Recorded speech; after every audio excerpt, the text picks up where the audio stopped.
Oxente, minha gente, se avexe não e se achegue mais perto dessa fogueira, que a história que vou contar hoje ainda faz o vento gemer de tristeza na caatinga. É de uma mulher que nasceu para ser flor e virou espinho, que saiu do altar com um buquê nas mãos e voltou do mato com ferro na cintura. Se vocês gostam de histórias de coragem, de sangue derramado e de justiça feita com pólvora, já deixem seu like para sempre, o YouTube mandar as melhores. Se inscrevam no canal e comentem de onde vocês estão me assistindo, que o sertão é grande, mas a saudade une todo mundo. Esta é a história de Teresa do Sertão, mulher que trocou o buquê pelo revólver e mostrou que nem toda flor nasce para murchar calada. Na grota do Angico, onde o sol racha a terra que nem machado em lenha seca, nasceu Teresa numa tarde de dezembro, quando até os passarinhos se calavam de tanto calor. A parteira, velha Quitéria, disse que a menina veio ao mundo sem chorar. Só abriu os olhos grandes e escuros, olhando para o mundo como quem já sabia que a vida no sertão não era brincadeira de criança. O pai, Zé das Cobras, era vaqueiro de fazenda alheia, homem de poucas palavras e mãos calejadas, que conheciam melhor o couro do gado que o carinho da filha. A mãe, Dona Zefa, era mulher de oração e paciência, dessas que amassa barro, tece renda e cria filho, sem reclamar do destino que Deus desenhou. Na casa de taipa e chão batido, onde o vento entrava por frestas que ninguém se dava ao trabalho de tapar, Teresa cresceu aprendendo que menina no sertão tinha que ser que nem mandacaru, resistir à seca em silêncio. Desde pequena, a menina carregava água na cabeça, ajudava a mãe no pilão e escutava as histórias que as mulheres contavam na beira do açude, quando a água ainda não tinha secado de vez. Era lá que aprendia as lições que não ensinavam na escola. Mulher, não levanta a voz para o marido. Não olha nos olhos quando é repreendida. Não sonha com coisa que não pode ter. As comadres falavam baixinho sobre as vizinhas que apanharam, que fugiram, que morreram caladas. E Teresa guardava cada palavra como quem guarda semente para plantar depois. Aos 10 anos, já sabia fazer farinha, cuidar de galinha e costurar os remendos da família. Aos 12, começou a perceber como os homens olhavam para as moças da idade dela, olhar de quem avalia gado no curral. A mãe sempre repetia: mulher no sertão é que nem flor de mandacaru, Teresa. Nasce bonita, mas tem que saber onde se plantar. E a menina entendia, mesmo sem querer entender. O tempo foi passando feito areia entre os dedos e Teresa foi se tornando moça. Os cabelos pretos desciam pelas costas que nem cascata escura. A pele morena brilhava no sol do meio-dia. E os olhos grandes pareciam guardar segredos que ela mesma ainda não conhecia. Na feira de Caruaru, quando acompanhava o pai para vender o queijo de cabra, os homens paravam para olhar e as mulheres cochichavam atrás do lenço. Essa menina vai dar o que falar, dizia Dona Sebastiana, a benzedeira da vila. E tinha razão, só que não sabia ainda de que jeito. Teresa cresceu, sabendo que o sertão não perdoava fraqueza. Viu seca matar gado, viu chuva escassa fazer homem chorar, viu mulher apanhar em silêncio e continuar servindo a janta como se nada tivesse acontecido. Aprendeu que no sertão existia duas leis, a de Deus e a do mais forte. E quase sempre a segunda vencia. Mas por dentro daquela menina crescia algo que as outras não tinham. Uma raiva quieta, uma vontade de não abaixar a cabeça, um fogo que ela mesma ainda não sabia como usar. Quando via o pai chegar bêbado e a mãe fingir que estava dormindo, quando ouvia os gritos da vizinha através da parede de taipa, quando escutava as histórias de mulher que sumiu no mato e ninguém nunca mais soube notícia, Teresa sentia algo se remexer no peito que nem cobra acordando. O sertão criou Teresa para ser submissa, mas esqueceu de tirar dela a coragem. E foi isso que mudou tudo. Foi numa quarta-feira de mercado, quando o sol ainda não tinha esquentado de todo, que ele apareceu na feira de Caruaru. Montado num cavalo russo de sela bordada, vestindo gibão de couro fino e chapéu de aba larga que sombreava um rosto que as mulheres diziam ser bonito. O nome dele era João Batista dos Santos, mas todo mundo chamava de seu João Batista, sempre com o seu na frente, que nem se fosse coronel de nascimento. Teresa estava atrás do pai, ajudando a vender o queijo de cabra e a rapadura que Dona Zefa fazia, quando sentiu um olhar pesado, como chumbo derretido. Levantou os olhos e viu aquele homem parado do outro lado da feira, olhando para ela que nem gavião olha para preá. Não era olhar de homem apaixonado, desses que fazem mulher derreter. Era olhar de quem vê coisa que quer possuir. João Batista tinha 35 anos, dono de 3 léguas de terra boa e um rebanho que fazia inveja aos coronéis da região. Casa grande de telha francesa, cercada de juazeiros velhos e um terraço onde sentava para fumar charuto importado nas tardes de domingo. Era homem de palavra respeitada, que não devia favor a ninguém e emprestava dinheiro com juros que não acabavam nunca. Na boca do povo, era exemplo de homem trabalhador, que venceu na vida sem pedir esmola, nem roubar ninguém. Mas as mulheres sabiam de outras histórias. Dona Conceição, que trabalhava na casa dele como cozinheira, contava baixinho na bica d'água que seu João Batista tinha mão pesada e língua venenosa. A primeira esposa, coitada da moça, tinha morrido de doença súbita depois de 5 anos de casamento sem dar filho homem. A segunda durou menos ainda. Sumiu uma noite e nunca mais apareceu. O povo comentava que ela tinha fugido para o Recife com um caixeiro viajante, mas Dona Conceição balançava a cabeça e murmurava: "Mulher que some assim não foge, minha filha. É sumida."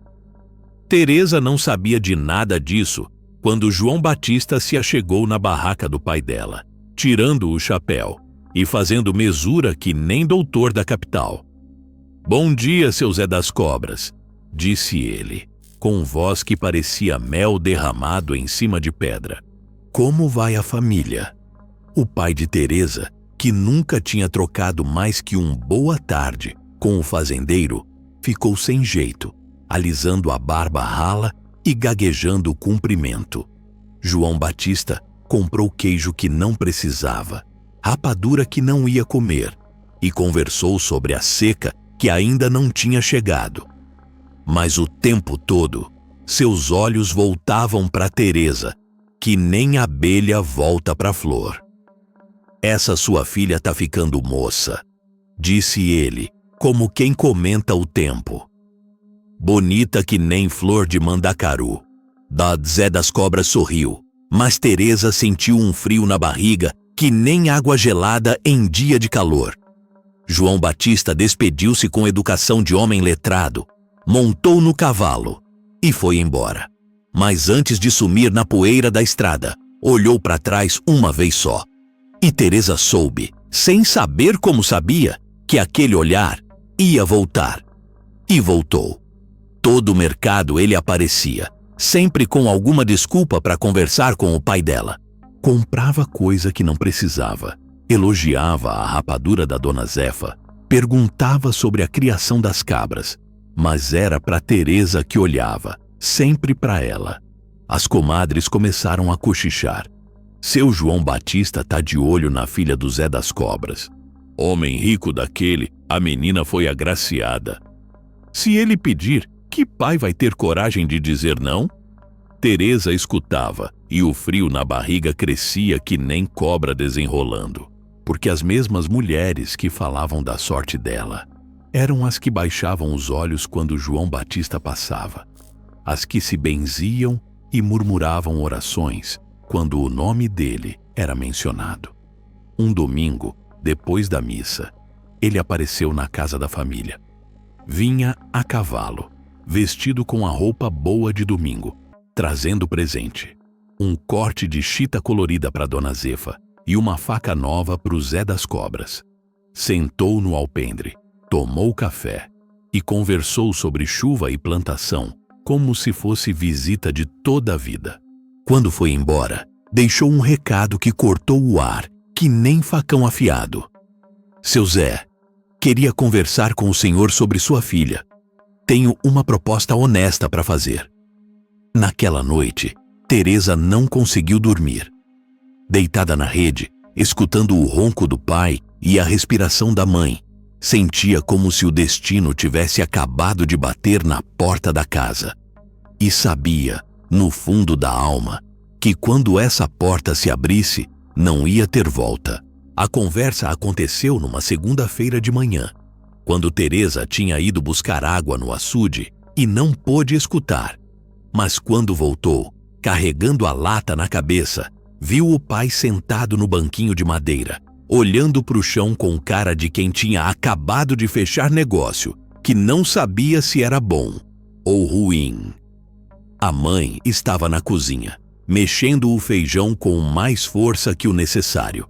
E o silêncio pesava na casa que nem chumbo derretido. Sente aqui, menina, disse Zé das Cobras, batendo na mão na tábua ao lado dele. A voz saía meio embargada, como se as palavras custassem a sair da goela. Teresa sentou, com o coração batendo que nem tambor de festa de São João. Sabia que a notícia que vinha não ia ser boa, daquele jeito que a gente sabe quando vê nuvem preta no céu e já pega a trouxa para correr da chuva. Seu João Batista pediu você em casamento, disse o pai, sem olhar nos olhos da filha. É homem bom, trabalhador, com terra e gado, vai fazer você feliz. As palavras caíram no ouvido de Teresa, que nem tiro de espingarda. O mundo girou, o estômago embrulhou, e por um momento ela pensou que ia cair da tábua. Feliz. Como é que o pai sabia o que ia fazer ela feliz se nunca tinha perguntado o que ela queria? Eu não quero casar com ele, pai, conseguiu dizer com a voz fina que nem linha de costura. Zé das Cobras levantou os olhos pela primeira vez e Teresa viu neles uma tristeza misturada com uma dureza que não conhecia. Não é questão de querer, menina. É questão de preciso. A seca vem chegando, o trabalho tá escasso e sua mãe tá precisando de remédio pro peito que não passa. Seu João Batista é boa oportunidade para a família. A verdade doeu mais que bofetada na cara. Teresa entendeu que não era só um casamento que estava sendo negociado. Era a sobrevivência da família inteira. O pai tinha vendido a filha como se vende cabra no mercado, pro melhor lance. Da cozinha veio a voz de Dona Zefa, baixinha e resignada. É o destino, minha filha. Mulher não escolhe, aceita. Mas Teresa sentia como se tivesse engolido brasas vivas. E se eu não aceitar? O silêncio que seguiu foi mais pesado que pedra de moer milho. O pai coçou a barba, olhou para o horizonte onde o sol começava a esquentar a terra e suspirou fundo. Então você vai trazer desgraça para a família e desonra para o nome que você carrega. Seu João Batista não é homem de aceitar não por resposta. E eu não sou homem de enfrentar quem pode acabar com a gente. A ameaça estava clara como água de nascente. Não era só um casamento que estava em jogo. Era a vida de toda a família. João Batista tinha poder de coronel e vontade de quem não aceita contrariedade. Se Teresa dissesse não, não ia sobrar nada para ninguém. Naquela semana, a casa virou um movimento de formigueiro. Dona Zefa costurava o vestido de noiva com um linho que João Batista tinha mandado buscar no Recife. branco, que nem algodão de primeira colheita. As comadres vinham dar conselho e trazer presente: colcha de retalho, panela de ferro, terço de contas azuis. Todas falavam da sorte de Teresa, de como ela tinha sido agraciada, de como ia viver bem na casa grande do fazendeiro. Mas nenhuma olhava direito nos olhos dela. A única que teve coragem de falar a verdade foi Dona Sebastiana, a benzedeira, que apareceu numa tarde de quinta, trazendo um sachê de ervas para proteção. "Toma cuidado, menina", murmurou ela, pondo a mão na testa de Teresa e fazendo uma reza baixinha. "João Batista tem agouro na sombra. As 2 mulheres que ele enterrou não morreram de doença, não. Morreram de desgosto e pancada." Teresa gelou. "Como a senhora sabe?" "Porque eu benzi as 2 antes de casar, e elas vieram me procurar depois, machucada e chorando. Mas aí era tarde demais. Casamento no sertão é que nem morte, não tem volta." A benzedeira foi embora, deixando o sachê e um conselho que ecoou na cabeça de Teresa por dias: "Se precisar de ajuda, procura o velho Cipriano lá na grota da Jurema. Ele conhece caminhos que nem o diabo sabe." O dia do casamento foi marcado para um sábado de junho, na igreja de Santo Antônio, padroeiro dos casamentos. João Batista mandou fazer festa grande, com um sanfoneiro vindo de Feira de Santana e mesa farta que nem casamento de coronel. O povo todo foi convidado, porque homem rico gosta de mostrar poder e generosidade. Mas Teresa passava as noites acordada, olhando as estrelas através das frestas do teto, sentindo o peso do destino apertar o peito que nem mão de ferro. O vestido branco pendurado na parede parecia mortalha, e cada dia que passava era um passo mais perto do buraco onde ia ser enterrada viva. Na véspera do casamento, Dona Zefa sentou na beira da rede da filha e disse, com voz que parecia vir do fundo de um poço: "Minha filha, sei que você está com medo, mas é assim que o mundo funciona. Mulher no sertão é que nem terra, serve para ser plantada, e você vai ser plantada em terra boa." Teresa olhou para a mãe e viu nela a imagem de todas as mulheres do sertão, cansadas, machucadas, mas resignadas com o destino que Deus ou o diabo tinha escrito para elas. Mas alguma coisa dentro de Teresa se recusava a aceitar. E naquela noite, pela primeira vez, ela pensou em fugir. O dia amanheceu com um sol que parecia ter raiva do mundo.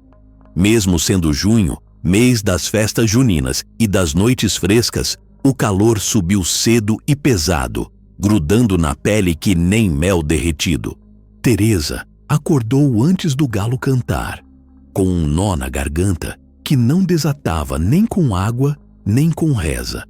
A igreja de Santo Antônio tinha sido enfeitada com flores de papel crepom amarelo e branco, velas grossas que João Batista mandou buscar na cidade, e fitas coloridas penduradas nas colunas de pedra. O altar brilhava com os castiçais de prata emprestados da igreja matriz, e o chão de tijolo vermelho estava varrido que nem terreiro de festa. Desde cedo, o povo começou a chegar. Vinham de élguas de distância, montados em jumento, a pé ou em carro de boi, tudo para ver o casamento da moça do Zé das Cobras com o fazendeiro mais rico da região. As mulheres vestiam a roupa boa do domingo. Os homens tinham penteado o cabelo com banha de porco e posto a camisa limpa. As crianças corriam entre as pessoas, excitadas com a festa que prometia doce e música até o sol raiar.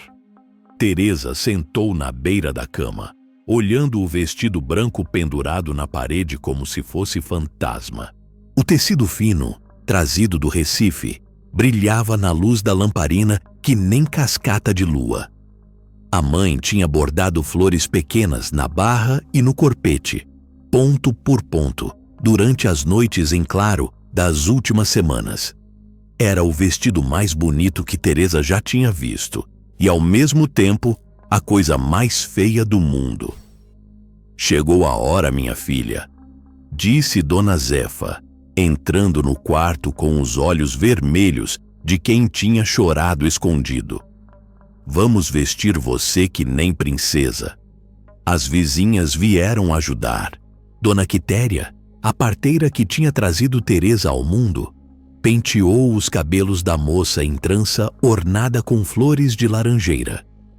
Dona Socorro pôs o véu que João Batista tinha mandado fazer, fino que nem teia de aranha e bordado com fio dourado. Dona Mocinha pintou os lábios de Teresa com ruge de beterraba e beliscou suas bochechas para dar cor. Quando Teresa se viu no espelhinho pequeno que a mãe guardava, embrulhado em pano, não reconheceu a mulher que olhava de volta. Era bonita, era elegante, parecia moça de família rica, mas os olhos grandes e escuros carregavam um medo que nem toda a maquiagem do mundo conseguia esconder. "Tá linda que nem santa", suspirou Dona Zefa, ajeitando o véu pela última vez. "Seu João Batista vai ficar encantado." Teresa quis dizer que não queria encantar ninguém. Quis gritar que aquilo tudo era mentira, que ela não era princesa nem santa. Era só uma menina assustada sendo empurrada para o buraco. Mas as palavras morreram na garganta quando ouviu o som da banda de pífaros na rua, anunciando que o noivo tinha chegado. A caminhada até a igreja foi que nem procissão de defunto. Teresa ia na frente, segurando o buquê de flores brancas que tremiam em suas mãos, seguida pelo pai vestido com o terno emprestado do compadre e a mãe de vestido preto que parecia viúva. Atrás, vinham os parentes e vizinhos, cantando benditos que soavam mais como lamento que celebração.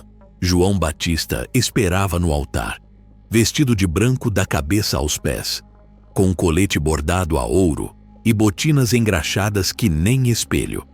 Estava sorrindo, mas era sorriso de quem ganha a aposta, não de quem encontra o amor da vida. Ao lado dele, os padrinhos, Coronel Antônio das Neves e sua esposa, Dona Claudina, gente de posses que emprestava importância ao casamento. Quando Teresa entrou na igreja e viu toda aquela gente olhando para ela, sentiu as pernas fraquejarem. As mulheres suspiravam de admiração. Os homens tiravam o chapéu em respeito. As crianças cochichavam baixinho. Mas foi quando seus olhos encontraram os de João Batista que o mundo parou. Não era olhar de amor nem de carinho. Era olhar de posse, de vitória, de quem tinha acabado de comprar um animal bonito na feira e estava satisfeito com o negócio. Naquele momento, Teresa entendeu que não era uma noiva caminhando para o altar. Era uma prisioneira sendo entregue ao carrasco. O padre Inácio começou a cerimônia com voz solene, falando de união sagrada, de obediência da esposa ao marido, de filhos que viriam pela graça de Deus. As palavras ecoavam na igreja como trovão distante, e Teresa ouvia tudo como se estivesse debaixo d'água. Quando chegou a hora dos votos, João Batista falou primeiro, com voz clara e firme. "Aceito Teresa como esposa, prometo protegê-la e sustentá-la até que a morte nos separe." Proteger. A palavra soou como gargalhada de demônio no ouvido de Teresa. As mãos tremiam tanto que o buquê quase caiu no chão. "Teresa", disse o padre, "aceita João Batista como esposo, promete obedecer-lhe e servi-lo até que a morte o separe?" O silêncio que seguiu parecia eterno. Todo mundo na igreja prendia a respiração, esperando a resposta que todos sabiam que viria. Teresa olhou para o pai, que fazia sinal com os olhos para ela falar logo. Olhou para a mãe, que estava benzendo-se baixinho. Olhou para o buquê em suas mãos, flores brancas que já começavam a murchar no calor. E naquele momento, Como se fosse visão mandada pelo diabo, Teresa viu sua vida passando na frente dos olhos. Anos de pancada, de humilhação, de filhos mortos no parto, de solidão dentro de casa grande.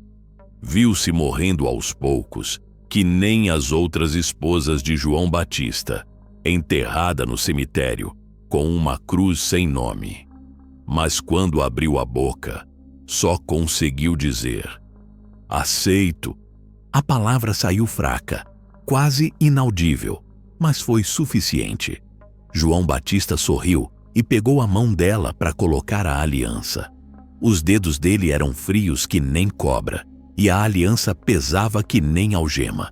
Quando o padre disse: pode beijar a noiva, João Batista segurou o rosto de Teresa com uma força desnecessária e a beijou na boca, na frente de toda a igreja. Mas não era beijo de amor. Era beijo de marcação, como vaqueiro marca gado com ferro quente. A festa aconteceu no terreiro da casa de João Batista, com mesa farta, música e cachaça à vontade. O povo comeu, bebeu e dançou até tarde, celebrando o casamento que parecia bom para todo mundo, menos para a noiva. Teresa sentou na cadeira de honra, ainda vestida de branco, recebendo cumprimentos e presentes, sorrindo quando precisava sorrir, agradecendo quando era preciso agradecer. Mas por dentro estava morrendo aos poucos, que nem flor arrancada da raiz. Quando a lua chegou no meio do céu e a festa começou a diminuir, João Batista se achegou na cadeira dela e sussurrou no ouvido, com um hálito que cheirava a cachaça e tabaco: chegou a hora, minha mulher. E Teresa soube que o pior ainda estava por vir.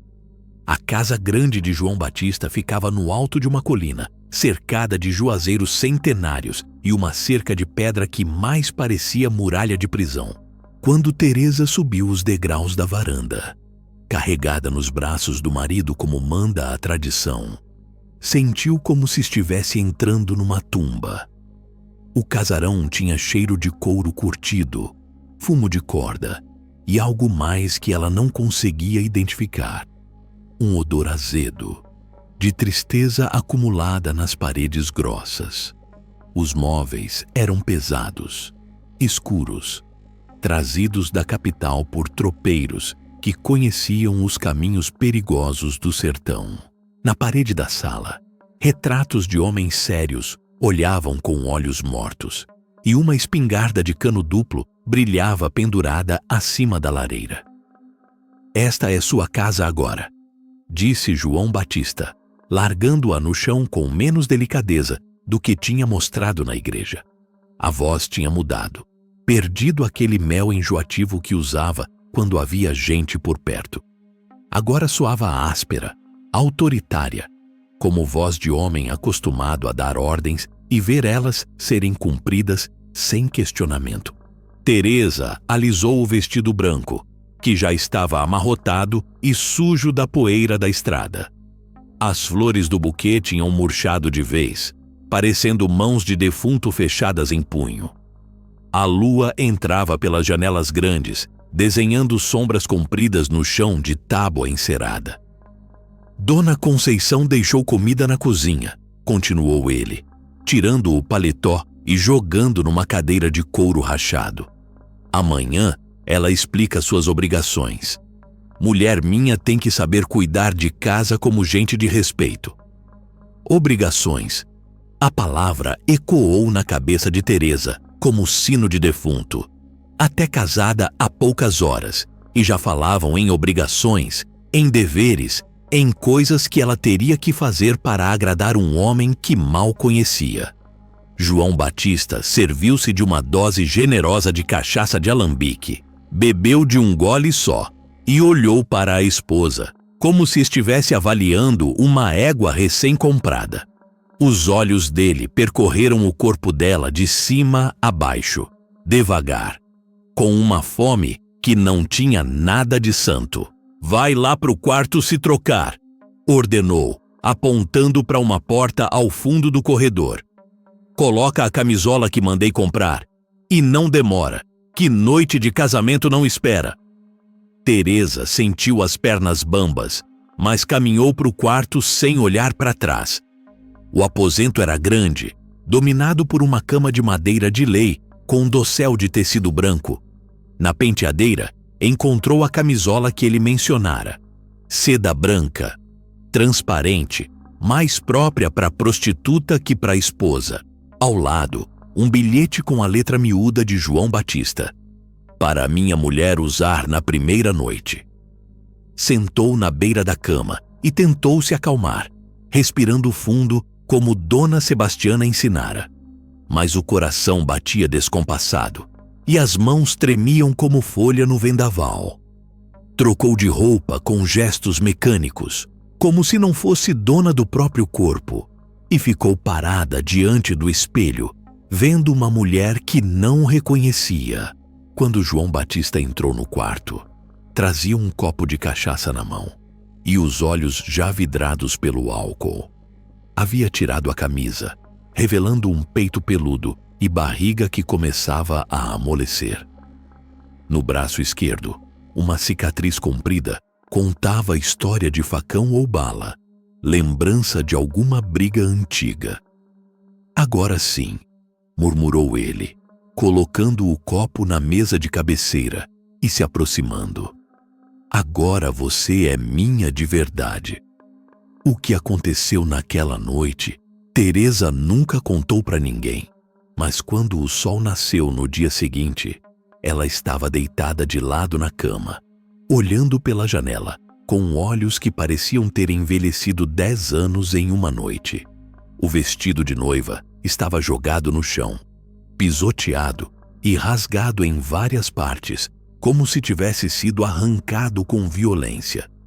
João Batista roncava ao lado dela, bêbado e satisfeito, um braço pesado jogado sobre a cintura dela como uma algema de carne e osso. O cheiro de suor, cachaça e outras coisas que Teresa preferia não pensar impregnava os lençóis brancos, agora manchados de sangue e lágrimas. Ela tentou se levantar devagar para não acordá-lo, mas o movimento fez doer lugares do corpo que ela nem sabia que existiam.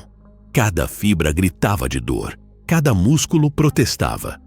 Tinha marcas roxas nos braços, arranhões no pescoço e um gosto de sangue na boca que não passava nem bebendo água.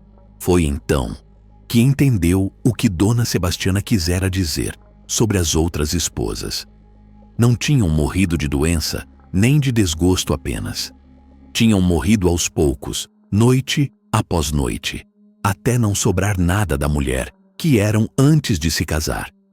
Conseguiu chegar até a janela, mancando como animal ferido. Lá fora, o sertão acordava como sempre. Galo cantando, vaca mugindo no pasto, bem-te-vi gritando na copa do juazeiro. A vida continuava normal para todo mundo, como se nada de terrível tivesse acontecido naquele quarto. Mas para Teresa, a vida como conhecia tinha acabado. A menina que brincava na beira do açude, que ajudava a mãe no pilão, que sonhava acordada com um casamento de amor verdadeiro, essa menina tinha morrido naquela cama. No lugar dela, restava só uma mulher machucada, prisioneira numa casa bonita que era pior que qualquer cadeia. João Batista acordou perto do meio-dia, com dor de cabeça e humor de cão danado. Olhou para Teresa, que tinha conseguido se vestir e se sentar numa cadeira perto da janela, e sorriu como se lembrasse de algo engraçado. Como se sente, minha mulher? Perguntou com falsa solicitude. A primeira noite é sempre difícil para as moças direitas, mas você vai se acostumar. Teresa não respondeu. Não conseguia. As palavras tinham morrido junto com a menina de ontem. João Batista levantou, vestiu a roupa e parou na porta antes de sair. Dona Conceição vai te ensinar o que fazer na casa. Quero tudo limpo, comida na mesa na hora certa e nenhuma choradeira. Mulher minha não chora por besteira. E saiu, deixando Teresa sozinha com sua dor e o entendimento terrível de que aquilo era só o começo. A porta se fechou com um som que parecia sino de igreja, sino de funeral da mulher que ela tinha sido. Os dias que seguiram passaram que nem procissão de defunto. Devagar, pesados, carregados de dor que não tinha fim. Teresa aprendeu a rotina da casa grande como quem decora a oração. Acordar antes do sol nascer. Preparar o café forte que João Batista tomava antes de sair para as terras. Varrer o terreiro, cuidar das galinhas, preparar o almoço, lavar a roupa no tanque de pedra, passar a tarde costurando ou bordando, preparar a janta e esperar o marido voltar. Dona Conceição, a cozinheira, era mulher de 60 anos. Cabelos brancos presos num coque apertado e olhos que tinham visto coisa demais para ainda se surpreender com alguma coisa. Ensinava as tarefas domésticas com paciência de quem já tinha treinado outras esposas, mas sempre evitava olhar diretamente para os hematomas que apareciam no corpo de Teresa. A casa tem que estar sempre limpa, dizia ela, mexendo o feijão na panela de barro. Seu João não gosta de desarrumação. A comida tem que estar pronta na hora certa, nem antes nem depois. E quando ele chegar bêbado, é melhor se fazer de morta. O último conselho vinha sempre em sussurro, quando tinham certeza de que João Batista estava longe. Dona Conceição sabia dos horrores que aconteciam naquela casa, mas era mulher pobre, viúva, que dependia do trabalho para sobreviver. Ajudava quando podia, com chá para hematoma e pomada para ferida, mas nunca falava diretamente sobre o que todos sabiam que acontecia. As noites eram o pior momento. João Batista chegava do trabalho com um humor que variava entre o ruim e o terrível. Quando os negócios iam bem, se contentava em beber cachaça e contar histórias de como tinha humilhado algum devedor ou expulsado algum agregado de suas terras. Quando as coisas não saíam como queria, procurava alguém para descontar a raiva. E Teresa sempre estava à mão. Qualquer coisa servia de motivo. O café muito quente ou muito frio, a camisa mal passada, o olhar que ele interpretava como insolência, o silêncio que considerava desrespeito. As pancadas vinham rápidas, certeiras, sempre em lugares que a roupa esconderia. João Batista não era homem de deixar marca visível que pudesse manchar sua reputação de marido respeitável. Mulher minha tem que aprender a obedecer, dizia ele, depois de dar uma bofetada que fazia a cabeça de Teresa girar. Sua mãe não te ensinou respeito, mas eu ensino. Teresa aprendeu a não chorar na frente dele, porque lágrima o deixava mais irritado. Aprendeu a não falar quando não era perguntada, a não olhar nos olhos quando era repreendida, a caminhar em silêncio pela casa que nem fantasma. Mas por dentro, algo crescia, que nem espinho de mandacaru. Uma raiva surda, uma revolta que ela guardava no fundo do peito como brasa debaixo de cinza. 3 meses depois do casamento, Teresa descobriu que estava esperando filho. A falta da regra, os enjoos de manhã, a barriga que começava a crescer, tudo apontava para uma criança a caminho. Quando contou para o marido, ele sorriu pela primeira vez desde o casamento, mas era sorriso de satisfação, não de alegria. Agora sim você serve para alguma coisa, disse ele, pondo a mão na barriga dela com posse. Se for homem, vai carregar meu nome. Se for mulher, vou arranjar bom casamento para ela quando crescer. Teresa sentiu um frio na alma. A criança ainda nem tinha nascido, e João Batista já planejava como usá-la para os próprios interesses. Se fosse menina, seria vendida em casamento como ela mesma tinha sido. Se fosse menino, seria criado para ser igual ao pai. As semanas seguintes trouxeram uma trégua nas pancadas. João Batista não queria machucar o filho que carregava, mas não na humilhação. Controlava cada movimento de Teresa, cada comida que ela punha na boca, cada passo que dava fora de casa. Tratava-a como égua prenhe, valiosa só por causa do potro que carregava. Foi numa tarde de novembro, quando o calor apertava e nem vento soprava, que Teresa sentiu as primeiras dores. Dona Conceição mandou chamar a parteira, velha Quitéria, que chegou com a bolsa de panos limpos e as rezas que sabia de cor. O parto durou a noite toda, com Teresa suando e gemendo baixinho, para não incomodar João Batista, que bebia na varanda esperando notícias. Quando o sol nasceu, a criança tinha morrido. Menina pequena, perfeitinha, mas sem vida. Velha Quitéria balançou a cabeça e murmurou: Deus chamou de volta para o céu. Às vezes é melhor assim? João Batista entrou no quarto, olhou para a filha morta e para a esposa sangrando, e sua cara se transformou numa máscara de ódio. Mulher inútil, cuspiu. Não serve nem para fazer filho direito. Teresa, fraca e perdendo sangue, olhou para a filha morta e sentiu como se tivesse perdido a última esperança de encontrar amor naquela casa. A criança era a única coisa boa que podia sair daquele casamento maldito, e até isso tinha sido tirado dela. João Batista saiu do quarto pisando duro, bateu a porta e foi se embebedar.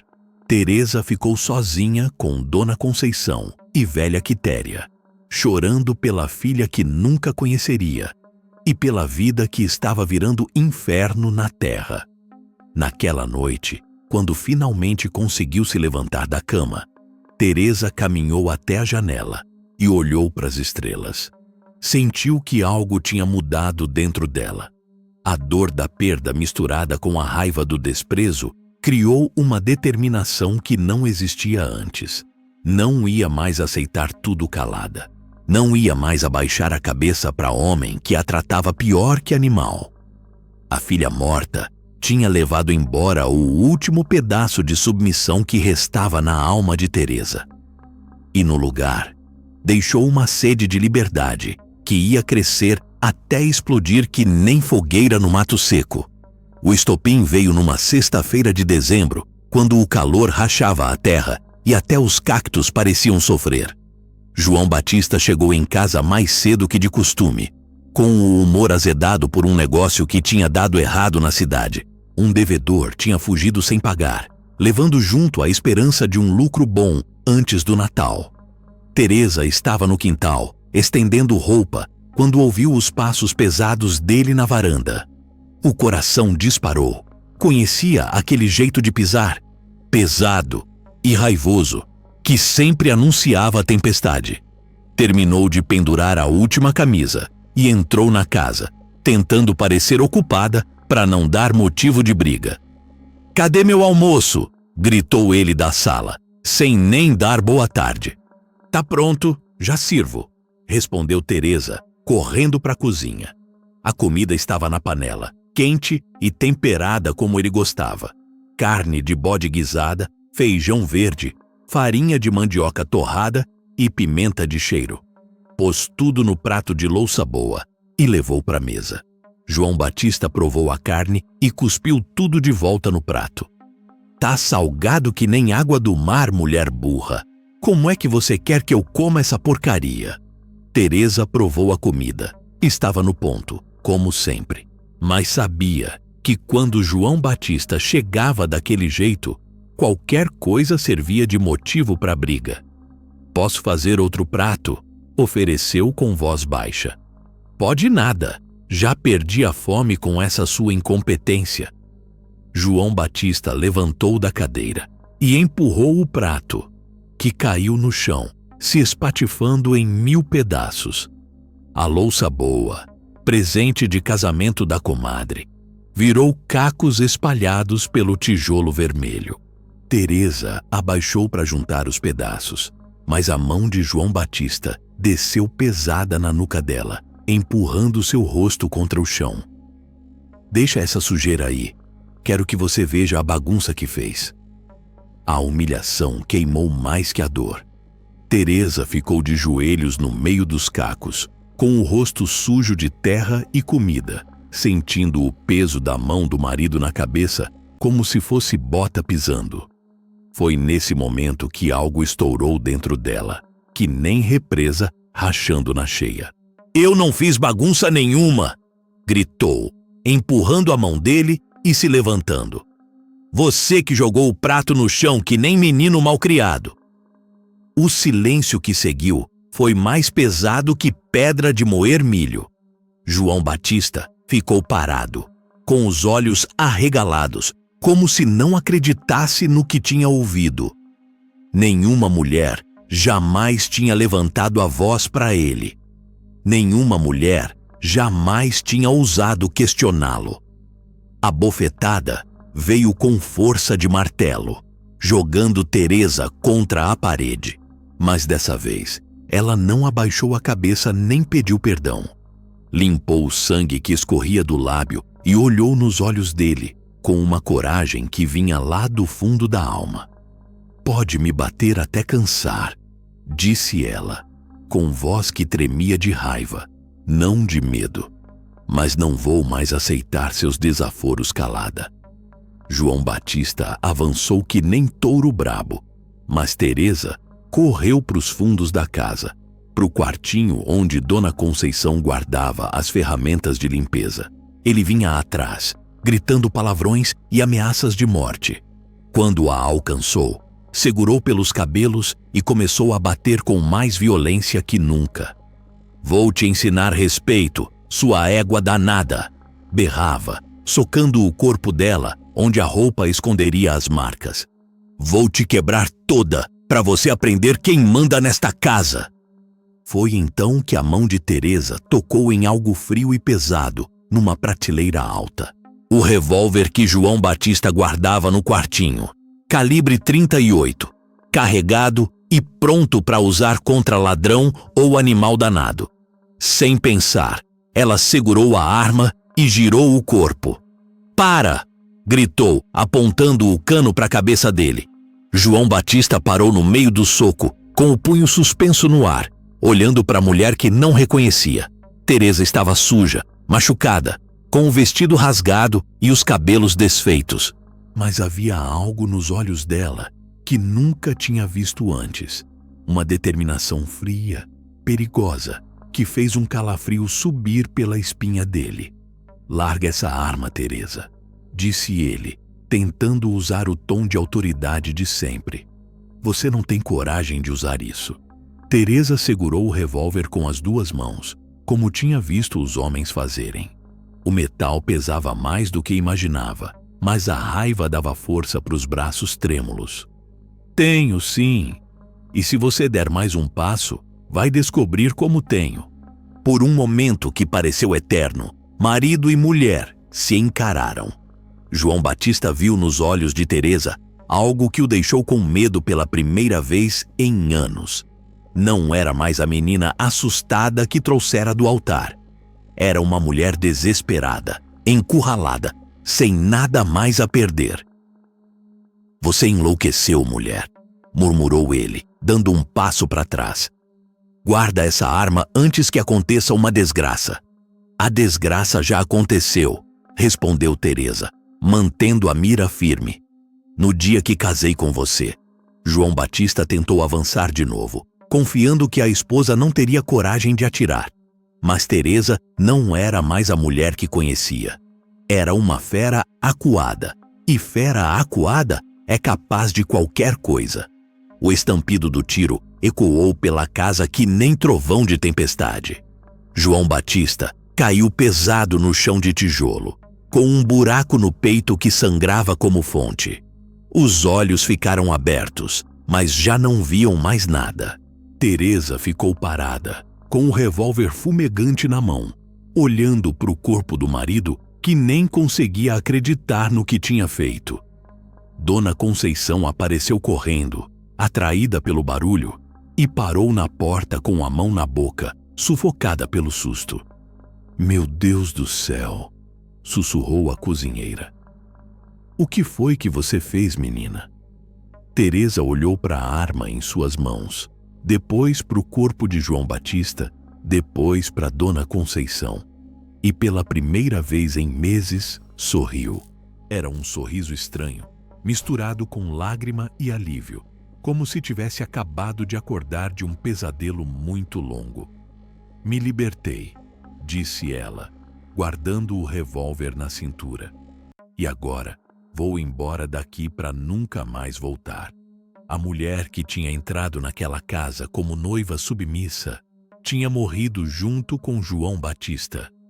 No lugar dela, nasceu uma criatura nova, perigosa, que tinha aprendido que no sertão só existia uma lei, a do mais forte.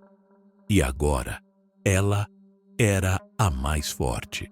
O sangue de João Batista se espalhava pelo chão, que nem tinta vermelha, misturando com os cacos da louça quebrada numa sujeira que Dona Conceição nunca ia conseguir limpar completamente. O cheiro de pólvora queimada tomava conta do quartinho, acre e forte, gravando na memória de Teresa o momento em que sua vida mudou para sempre. A cozinheira se benzeu 3 vezes e olhou para o corpo estirado. Depois, para Teresa, que ainda segurava o revólver. Menina, você matou seu marido. Sabe o que isso significa? Teresa sabia. No sertão, mulher que mata marido vira assombração antes mesmo de morrer. Seria caçada pelos parentes de João Batista, pelos volantes da polícia, pelos justiceiros de aluguel. Não haveria lugar seguro para ela em légua nenhuma da região. Mas mesmo sabendo disso, não sentia arrependimento. Sentia só um vazio estranho, como se tivesse cortado um membro doente do corpo. Dona Conceição, disse ela, com voz mais firme que esperava. A senhora sempre foi boa comigo. Não quero que sofra por causa do que fiz. Pode contar que chegou aqui e encontrou ele morto. Eu já tinha fugido. A cozinheira balançou a cabeça, ainda em choque. E para onde você vai, criatura de Deus? Não tem família que te aceite depois disso. Não tem lugar para se esconder. Teresa olhou pela janelinha do quartinho, para o sertão que se estendia até onde a vista alcançava. Caatinga seca, Serra Azul no horizonte. Estradas de chão que levavam para lugar nenhum e para lugar algum ao mesmo tempo. Era terra de cangaceiro, de gente fora da lei, de quem não cabia na sociedade dos homens de bem. Talvez fosse exatamente o lugar para ela. Vou pro mato, disse, surpreendendo a si mesma com a determinação na voz. Diz que lá tem gente que não pergunta de onde você veio, só se sabe lutar. Dona Conceição segurou o braço dela. Teresa, minha filha, cangaço não é lugar para mulher direita. É vida de bicho, de gente que perdeu a alma pro diabo. E você acha que eu ainda tenho alma para perder? Teresa olhou para o corpo do marido e não sentiu nem pena nem remorso. Eu morri nesta casa, Dona Conceição. O que está aqui agora é outra coisa. A velha entendeu que não adiantava insistir. Conhecia aquele olhar. Já tinha visto em outras mulheres que passaram pela casa. Era o olhar de quem atravessou o limite e não podia mais voltar. Então vá com Deus, menina, e que ele tenha piedade de sua alma. Teresa correu para o quarto e pegou as poucas coisas que considerava suas. A aliança da mãe, que João Batista nunca soube que existia, o terço de contas azuis que Dona Zefa lhe dera no casamento e uma pequena quantia de dinheiro que escondia numa fenda da parede. Vestiu a saia mais velha que tinha, a blusa mais surrada e pôs um lenço na cabeça como fazem as mulheres do povo. Pegou também comida, rapadura, farinha, carne seca, uma cabacinha com água e, claro, o revólver de João Batista, que agora era dela por direito de guerra. Guardou na cintura, escondido pela saia, carregado com as balas que restavam. Quando estava saindo, Dona Conceição apareceu com um embrulho pequeno. Leva isso. É dinheiro que juntei durante anos. Não é muito, mas pode ajudar. Teresa quis recusar, mas viu nos olhos da cozinheira uma compreensão que ia além das palavras. Dona Conceição também tinha sido esposa espancada. Também tinha sofrido na mão de homem bruto. Talvez entendesse melhor que ninguém por que Teresa tinha feito o que fez. Obrigada, murmurou, guardando o embrulho. Por tudo. Não me agradeça, menina. Reza para que encontre paz no caminho que escolheu. Teresa saiu pela porta dos fundos, evitando passar pela sala onde o corpo jazia. O sol estava no meio do céu, rachando a terra com um calor que derretia até pedra. Caminhou pelos pastos da fazenda, passando pelo gado que nem levantou a cabeça para olhar, seguindo uma trilha que conhecia desde menina e que levava para as serras do interior. Quando estava longe o suficiente da casa, parou para olhar para trás uma última vez. A casa grande parecia menor na distância, menos importante, como se tivesse perdido o poder de machucá-la. Fumaça começava a subir da chaminé. Dona Conceição devia estar queimando as roupas ensanguentadas e tudo que pudesse ligar Teresa ao crime. Foi nesse momento que ouviu o barulho de cascos se aproximando. Escondeu-se atrás de uma moita de mandacaru e viu 3 homens a cavalo vindo pela estrada principal. Reconheceu um deles. Era Zé Pequeno, capanga de João Batista, conhecido pela crueldade e pela pontaria certeira. Os outros não conhecia, mas pelos rifles que carregavam e pela pressa com que vinham, eram gente perigosa. Alguém já tinha descoberto o corpo.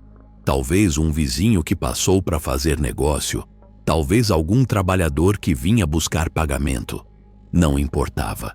A caçada tinha começado e ela era a presa. Teresa esperou os homens passarem e retomou a caminhada, agora mais apressada.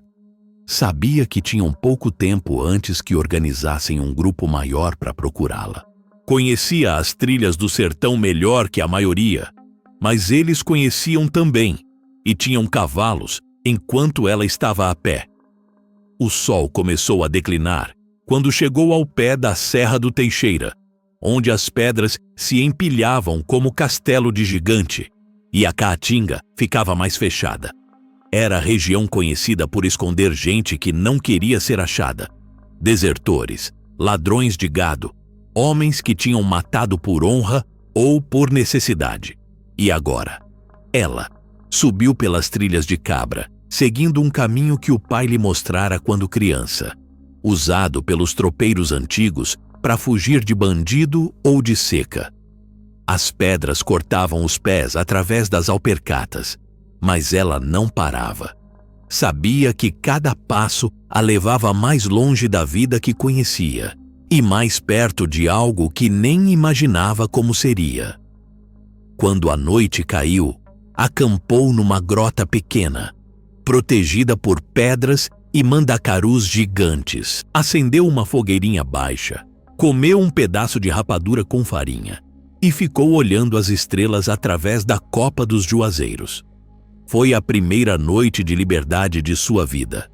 E mesmo com medo, mesmo sem saber o que o amanhã traria, Teresa sorriu para as estrelas. Tinha matado um homem, virado fugitiva, perdido tudo que conhecia. Mas pela primeira vez era dona de si mesma. O revólver pesava na cintura como lembrança do que era capaz de fazer. E ela sabia que, se precisasse, faria de novo. Os 3 primeiros dias na Caatinga foram os mais difíceis da vida de Teresa. Acordava antes do sol raiar, quando ainda fazia frio na serra, e caminhava até o calor apertar tanto que era perigoso continuar.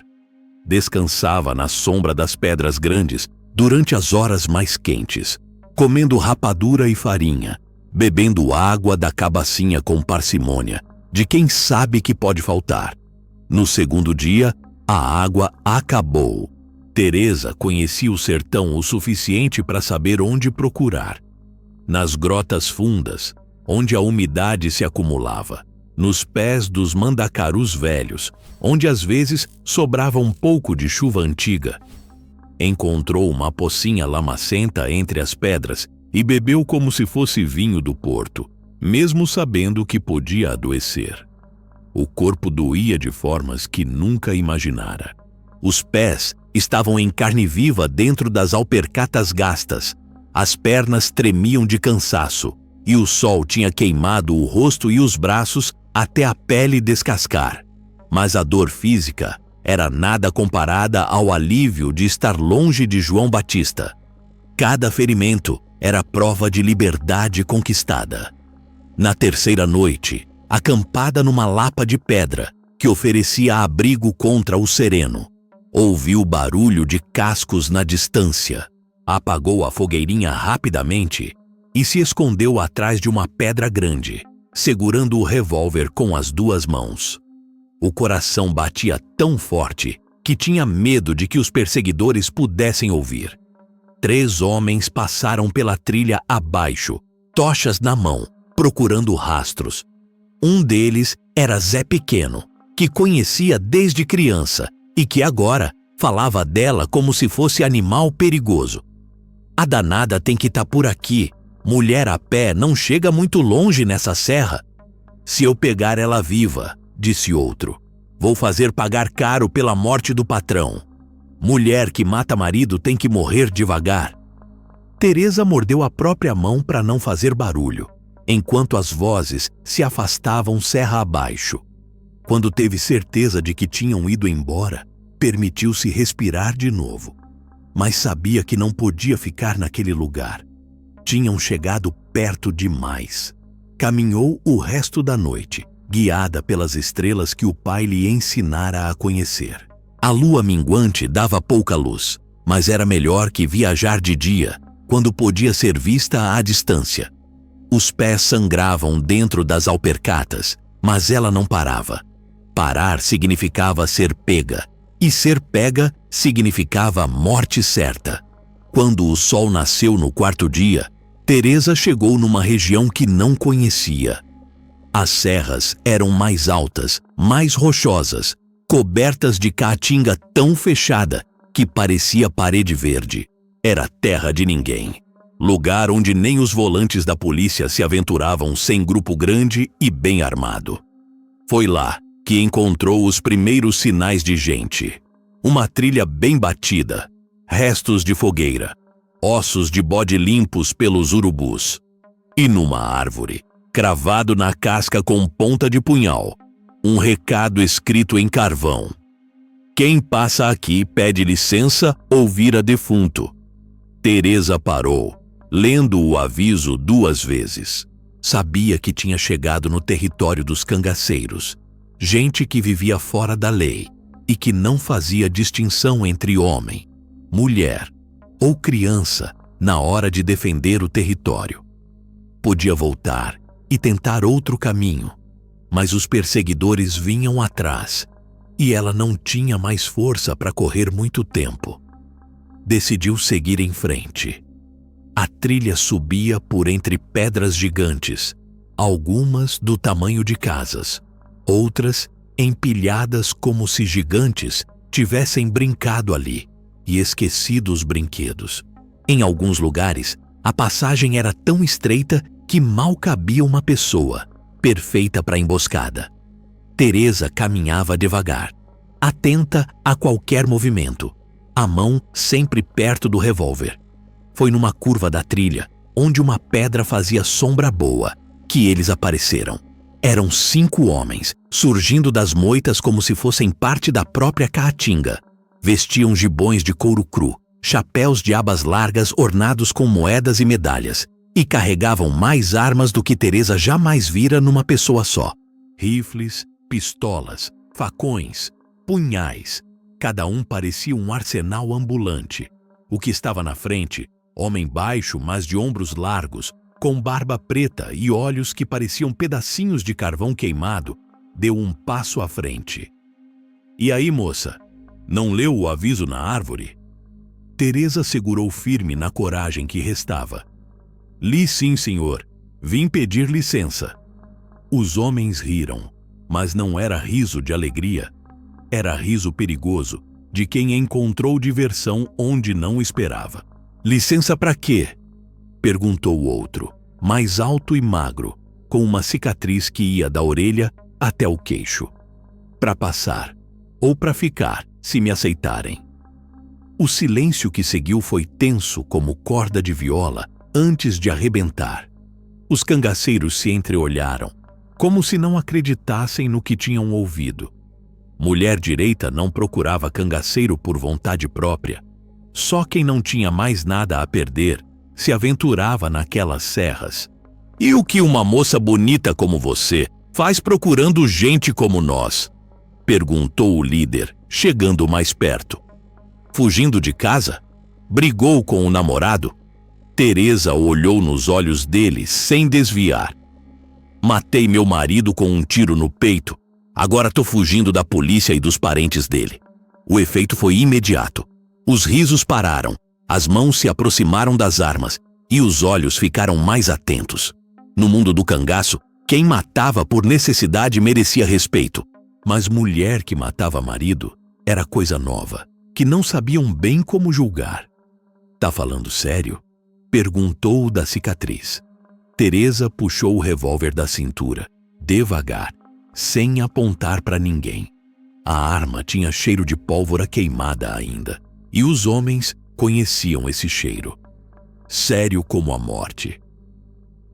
O líder sorriu pela primeira vez, e era sorriso de quem tinha encontrado algo interessante. "Como é seu nome, mulher?" "Teresa. Teresa do Sertão. Eu sou Zé Sereno, capitão deste grupo. E essa moça aqui," disse ele, apontando para Teresa, mas falando para os companheiros, "pode ser exatamente o que precisávamos." E foi assim que Teresa do Sertão encontrou sua nova família. Uma família de bandidos, assassinos e fora da lei. Mas pela primeira vez na vida, gente que a respeitava por sua coragem, não por sua submissão. O acampamento dos cangaceiros ficava numa grota escondida entre morros de pedra, lugar que só quem conhecia conseguia achar. Lá embaixo, protegida por paredes de rocha que subiam para o céu, como muralha de castelo, tinha uma vila pequena, feita de casas de taipa, currais improvisados e fogueiras que nunca se apagavam completamente. Teresa contou 19 homens e 4 mulheres, todos armados até os dentes, todos com cara de quem tinha conta para acertar com o mundo. As mulheres a olharam com desconfiança. Lugar de mulher no cangaço não era fácil de conquistar, e quem chegava tinha que provar que merecia estar ali. A mais velha delas, uma morena de olhos verdes e cicatriz na bochecha, se aproximou quando Zé Sereno foi resolver outros assuntos. "Sou Maria Bonita", disse, sem estender a mão nem sorrir. "Mulher do Zé Sereno e segunda no comando aqui. E você vai ter que me provar que não é peso morto neste bando." Teresa entendeu o recado. No mundo dos homens, tinha que ser submissa para sobreviver. No mundo do cangaço, tinha que ser forte. A diferença era que aqui, pelo menos, força era respeitada.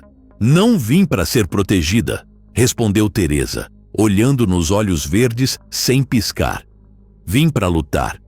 Maria Bonita deu uma risada curta. "Todo mundo que chega aqui diz isso.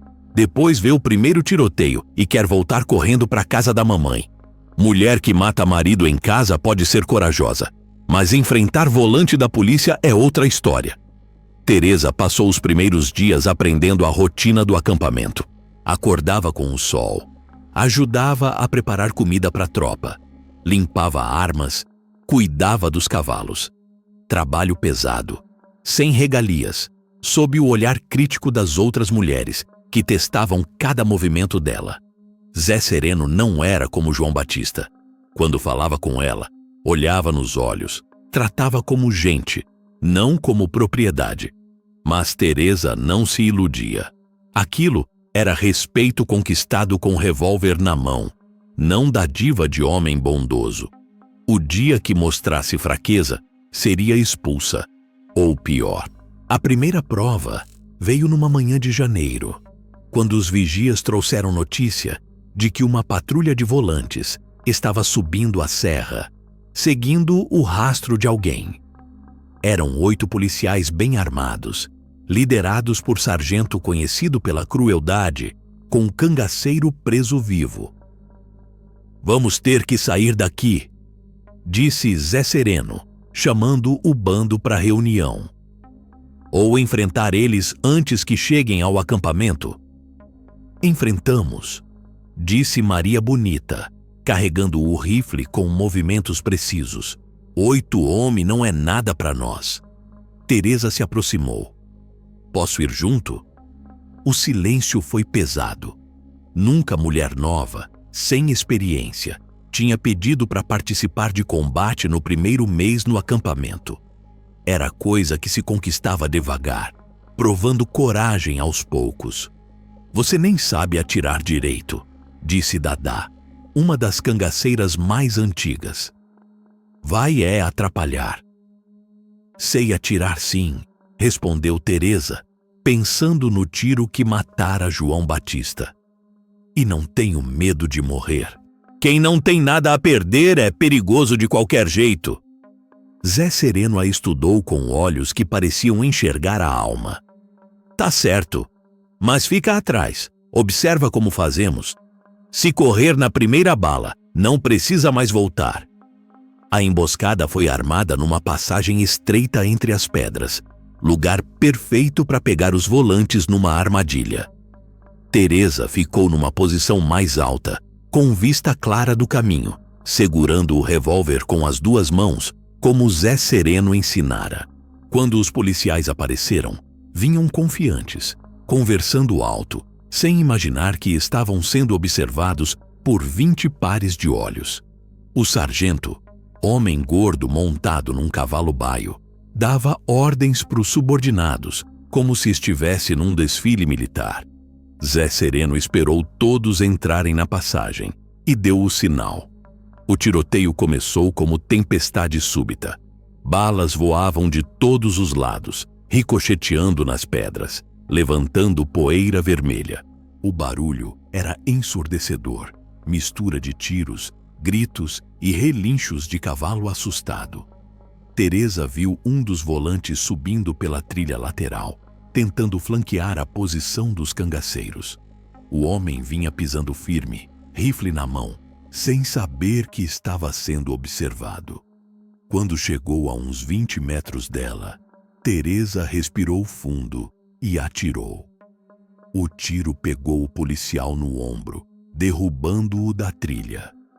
Ele rolou pedra abaixo, gritando de dor, e o rifle caiu longe do alcance. Não estava morto, mas estava fora de combate. "Bem feito!" gritou Maria Bonita de sua posição. "A menina tem olho bom!" O tiroteio durou uns 15 minutos. Quando acabou, 4 volantes estavam mortos, 2 feridos e 2 tinham fugido serra abaixo, montados em pelo que tinham de cavalo. Os cangaceiros não perderam ninguém, só alguns ferimentos leves de bala raspada. Zé Sereno se aproximou de Teresa, que ainda estava tremendo de adrenalina. "Bom tiro", disse ele, simples assim. "Você fica." Naquela noite, houve festa no acampamento. Cachaça, música de sanfona, histórias de combates antigos contadas ao redor da fogueira. As outras mulheres olhavam Teresa com respeito novo. Tinha provado que sabia se defender quando precisava. Maria Bonita se sentou ao lado dela quando a festa estava no fim. "Sabe por que aceitei você aqui?" perguntou, bebendo cachaça diretamente da garrafa. "Não sei. Porque reconheço mulher que passou pelo que passei, homem que bate em mulher, cria duas coisas: vítima ou vingança. Você escolheu ser vingança. Teresa olhou para o fogo que dançava na fogueira, pensando em João Batista morto no chão da casa que um dia foi prisão dela. E a senhora também matou alguém para chegar aqui? Maria Bonita sorriu, mas era sorriso triste. Matei 3. Marido que me espancava, cunhado que tentou me estuprar e sogra que dizia que eu merecia apanhar. Aí fugi pro mato e encontrei o Zé Sereno. Isso faz 5 anos. Se arrepende? De ter matado? Nunca. De ter demorado tanto para fazer? Todo dia. Naquela noite, Teresa dormiu em paz pela primeira vez desde que matara o marido. Tinha encontrado seu lugar no mundo. Um lugar violento, perigoso, sem lei nem ordem. Mas onde a força de uma mulher era medida pela sua coragem, não pela sua obediência. O batismo na pólvora estava completo. Teresa do Sertão tinha virado cangaceira de verdade. Os meses seguintes moldaram Teresa que nem ferro no fogo da forja. Cada assalto, cada emboscada, cada confronto com os volantes ensinava uma lição nova sobre sobrevivência no mundo do sem-lei. Aprendeu a cavalgar como homem, a atirar em movimento, a dormir com um olho aberto e a mão no cabo da faca. Mas mais importante que tudo, aprendeu que no cangaço, respeito se conquistava com ação, não com palavra. Maria Bonita se tornou sua professora nas artes da guerra. Ensinou-lhe a limpar arma no escuro, a fazer curativo de bala com trapo e cachaça, a ler os sinais da caatinga que avisavam quando o inimigo se aproximava. Mulher no cangaço tem que ser 2 vezes mais esperta que os homens, dizia ela, afiadando o punhal numa pedra lisa. Porque se vacilar uma vez, vira troféu de volante. Teresa absorvia cada ensinamento, que nem terra seca absorve chuva. Descobriu que tinha talento natural para a pontaria. Conseguia acertar lata de banha a 50 metros com pistola e 200 metros com rifle. Zé Sereno notou a habilidade e passou a colocá-la nas posições mais importantes durante os combates. Essa mulher atira melhor que muito cabra que já passou por aqui, comentou ele com os outros cangaceiros numa noite, depois que Teresa derrubara 3 volantes numa emboscada só. Se fosse homem, já seria meu braço direito. Mas Teresa não queria ser homem. Queria ser respeitada sendo mulher. E aos poucos foi conquistando esse respeito. Quando chegava numa cidade para cobrar tributo dos comerciantes, os homens baixavam os olhos com medo. As mulheres se benziam e as crianças corriam para se esconder atrás das saias das mães. O nome dela começou a ser sussurrado nas feiras. Teresa do Sertão, a mulher que mata marido e volante com a mesma frieza. O bando de Zé Sereno cresceu em fama e número. Chegaram a ser 35 cangaceiros, controlando uma área que ia da Serra do Teixeira até o Rio São Francisco. Fazendeiros pagavam tributo para ter paz.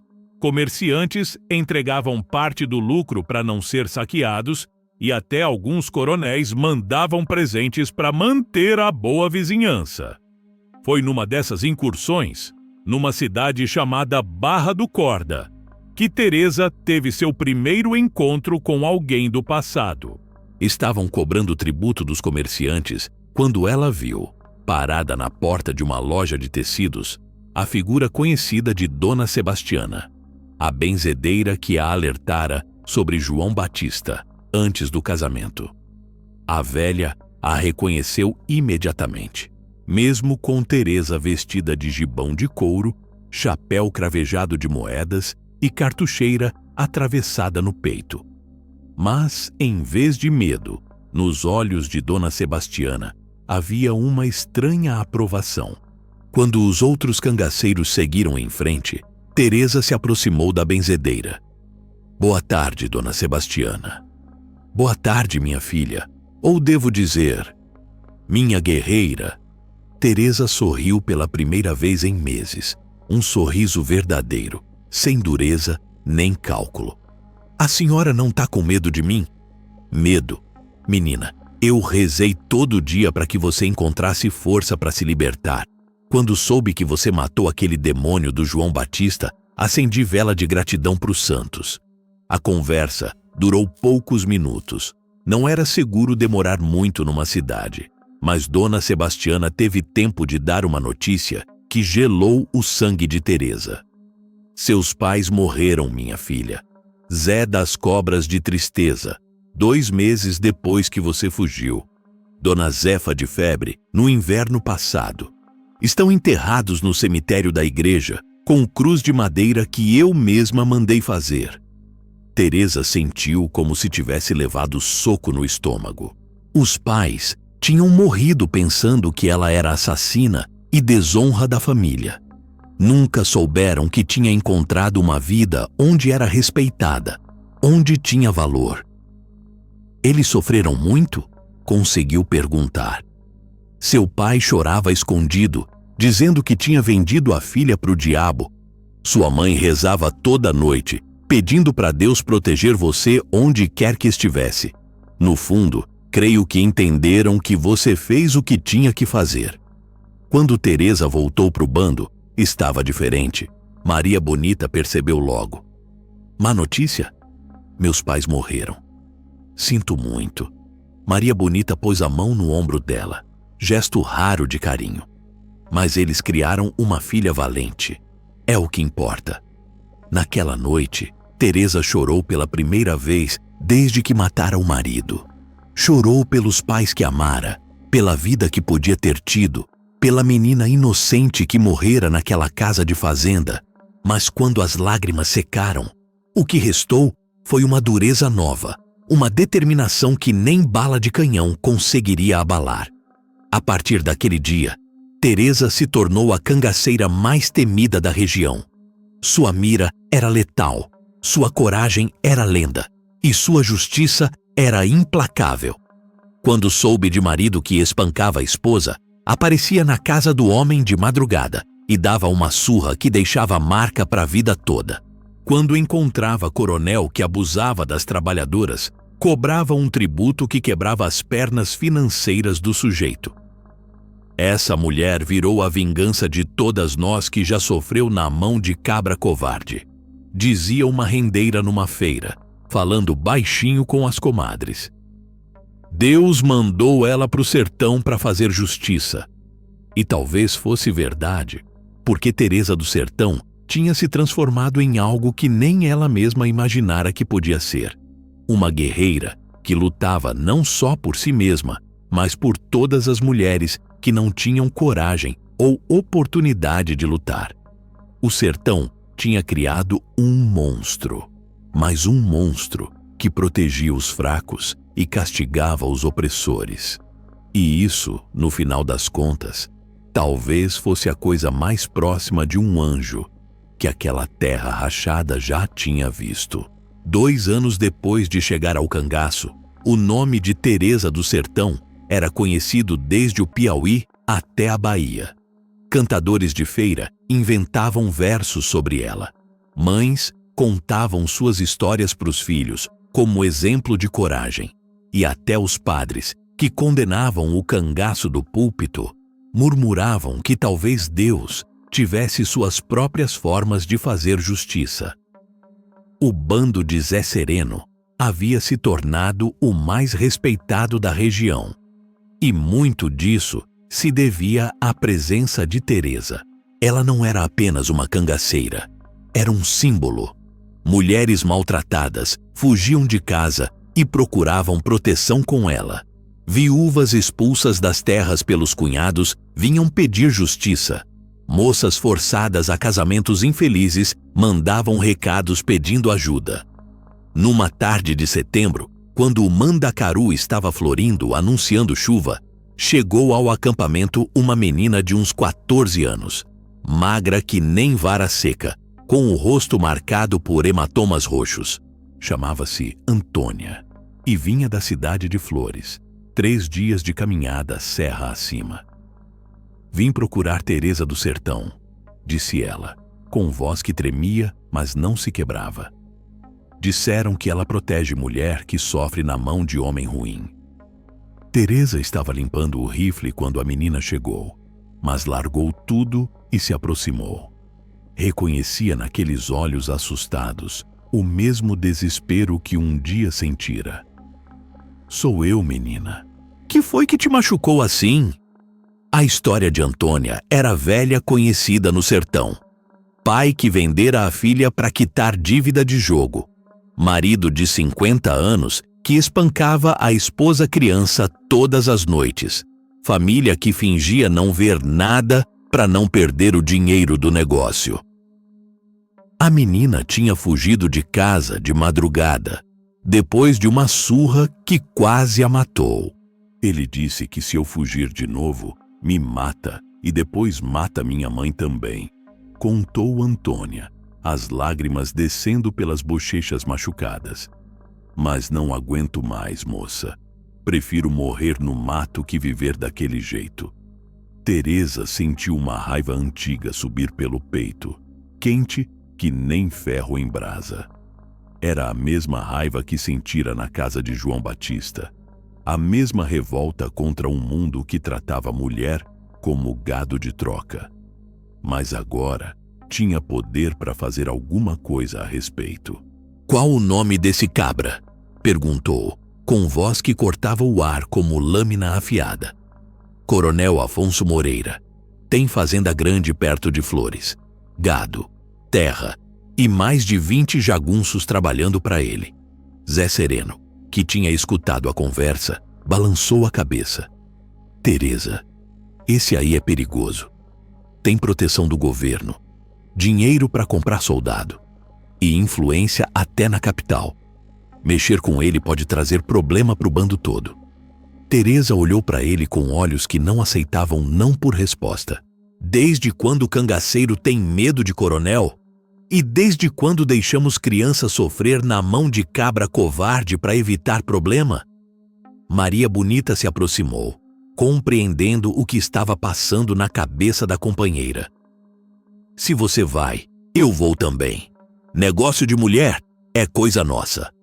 O que se seguiu foi uma das discussões mais longas da história do bando. Zé Sereno argumentava que atacar o coronel Afonso seria declarar guerra contra todo o sistema político da região. Os outros cangaceiros se dividiam entre os que apoiavam Teresa e os que achavam o risco grande demais. Mas Teresa não estava pedindo permissão. Estava avisando o que ia fazer. Quem quiser ir comigo vai. Quem quiser ficar, fica. Mas essa menina não volta para casa daquele animal enquanto eu tiver bala no cano. Na madrugada seguinte, 8 cangaceiros desceram a serra em direção a Flores. Além de Teresa e Maria Bonita, iam Zé Sereno, que não conseguiu ficar de fora, Dadá, Cobra Verde, Antônio Preto e 2 outros guerreiros de confiança. Deixaram Antônia no acampamento, sob proteção dos que ficaram.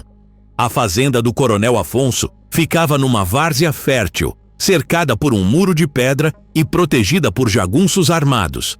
Era uma fortaleza em miniatura, construída para resistir a ataques de cangaceiros ou índios. Mas Teresa conhecia a fraqueza de toda a fortaleza. Sempre tinha alguém que entrava e saía.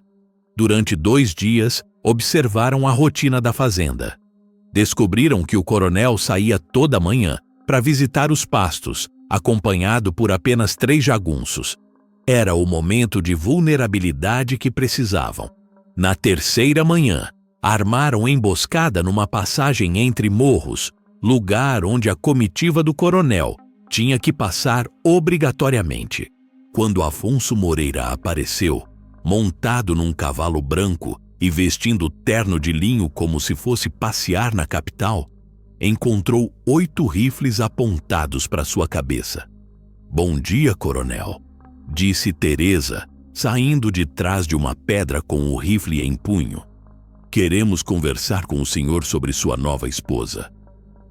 O homem empalideceu quando reconheceu quem estava falando. A fama de Teresa do Sertão havia chegado aos seus ouvidos e sabia que ela não fazia ameaças vazias. Não sei do que a senhora está falando. Tô falando de Antônia, a menina de 14 anos que o senhor comprou do pai dela para usar como saco de pancada. A voz de Teresa estava calma, mas havia morte gelada em cada palavra. Ela veio me procurar pedindo proteção.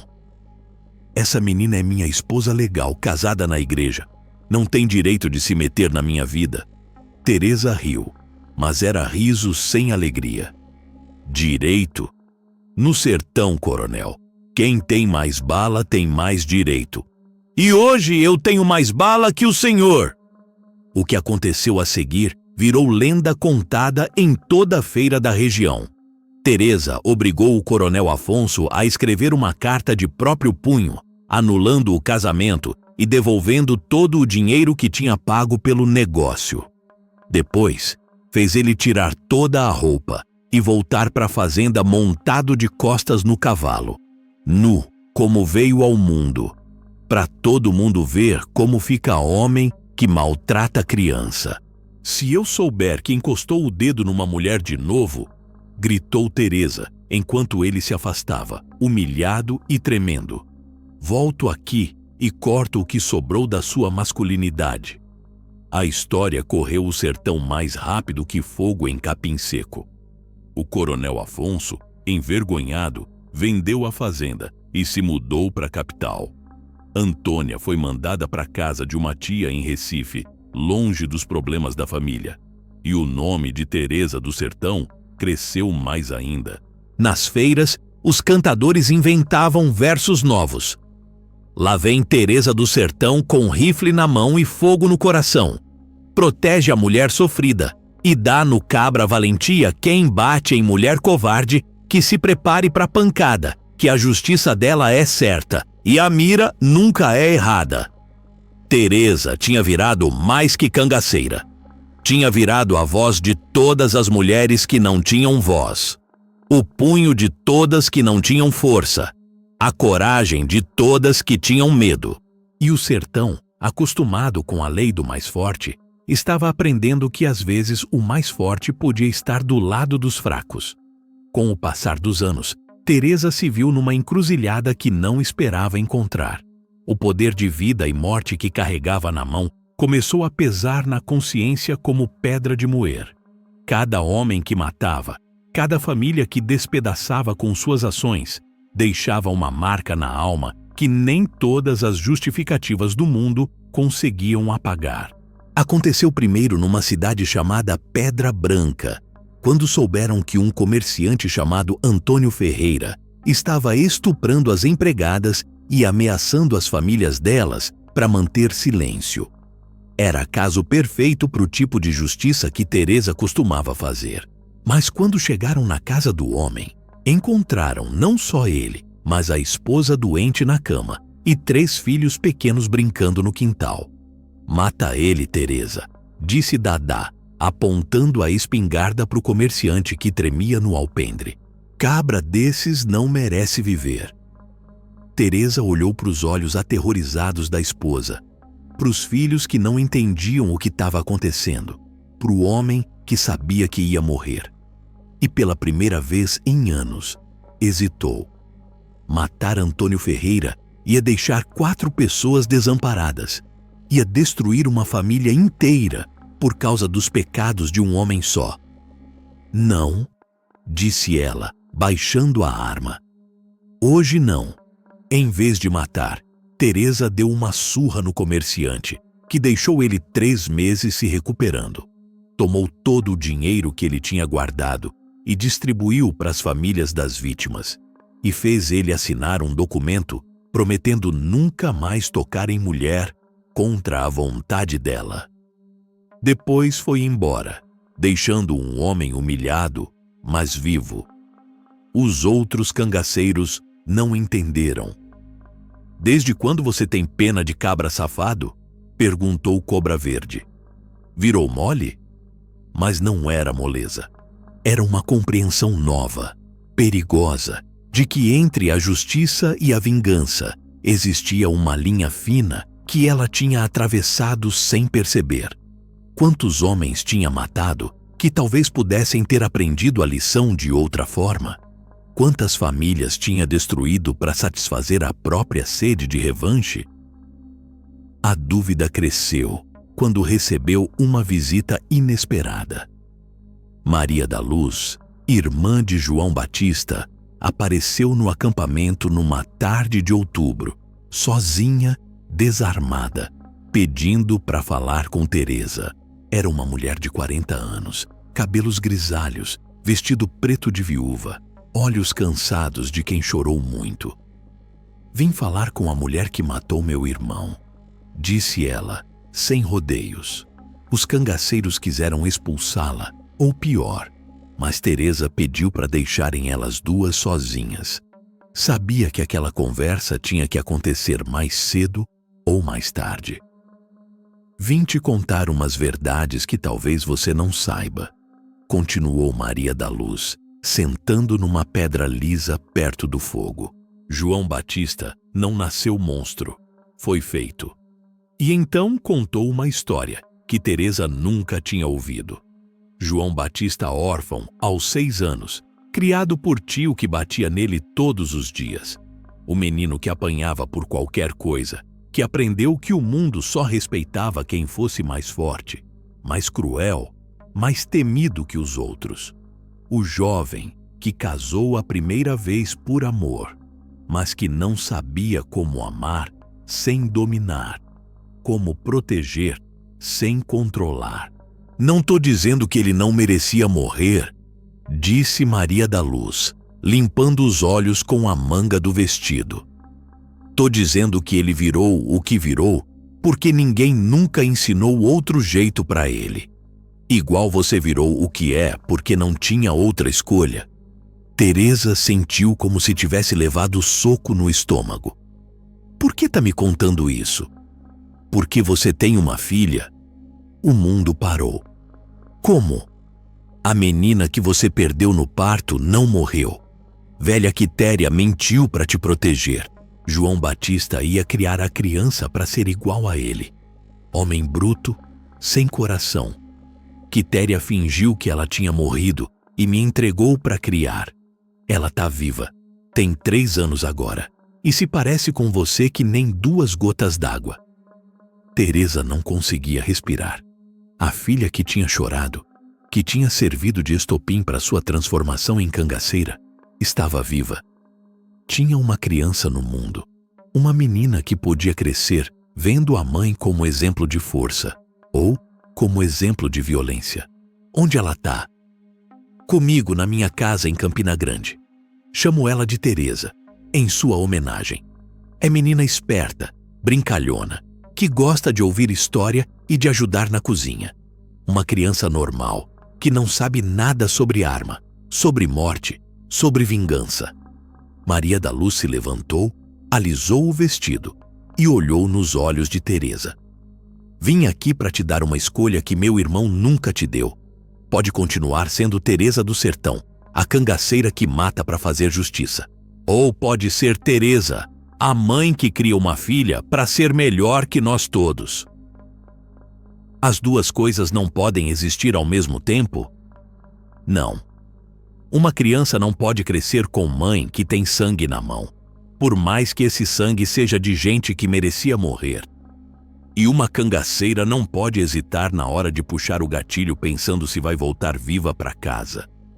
A conversa terminou ali, mas as palavras ficaram ecoando na cabeça de Teresa por semanas. Pela primeira vez desde que matara o marido, ela se viu forçada a pensar não só no presente, mas no futuro. No tipo de mundo que queria deixar para a filha, no tipo de exemplo que queria ser. Nas semanas seguintes, observou o próprio comportamento com olhos novos. Via como os outros cangaceiros a olhavam, com mistura de admiração e medo. Como as pessoas fugiam quando ela chegava nas cidades. Como as crianças eram ensinadas a se esconder quando ouviam seu nome. Tinha virado exatamente aquilo que um dia odiara. Alguém que controlava pela força, que impunha a vontade através do medo. A diferença era que agora ela estava do lado mais forte da violência, não do mais fraco. Mas violência continuava sendo violência. A justiça que fazia era real, necessária, até. Mas estava começando a perceber que talvez não fosse a única forma de mudar o mundo e que talvez sua filha precisasse de uma mãe que soubesse construir, não só destruir. A escolha mais difícil da vida de Teresa se aproximava. E pela primeira vez, ela não tinha certeza de qual seria sua decisão. O passado veio cobrar sua dívida numa manhã de março, quando o sol nascia vermelho que nem sangue derramado. Zé Pequeno, o antigo capanga de João Batista, tinha conseguido reunir um bando de jagunços e pistoleiros com uma única missão: matar Teresa do Sertão e cobrar a vingança que a família exigia. Durante 4 anos, ele tinha seguido o rastro dela pelo sertão, juntando informações, comprando denúncias, esperando a oportunidade certa. Agora, comandava 15 homens bem armados, financiados pelos parentes de João Batista e apoiados por coronéis que viam em Teresa uma ameaça perigosa à ordem estabelecida. A notícia chegou ao acampamento através de Antônio Preto, que tinha amigos entre os vaqueiros da região. Zé Pequeno tá subindo a serra com gente pra guerra. Dizem que ele jurou pela alma da mãe que não para enquanto não trouxer sua cabeça numa lança. Zé Sereno quis sair imediatamente do território, procurar refúgio em terra mais segura. Mas Teresa sabia que não adiantava fugir. Zé Pequeno a seguiria até o fim do mundo se precisasse.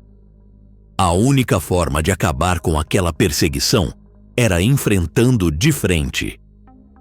"Não vou correr mais", disse ela, carregando o rifle com movimentos precisos. "Cansei de olhar por cima do ombro. Se ele quer acerto de contas, vou dar." Maria Bonita tentou dissuadi-la.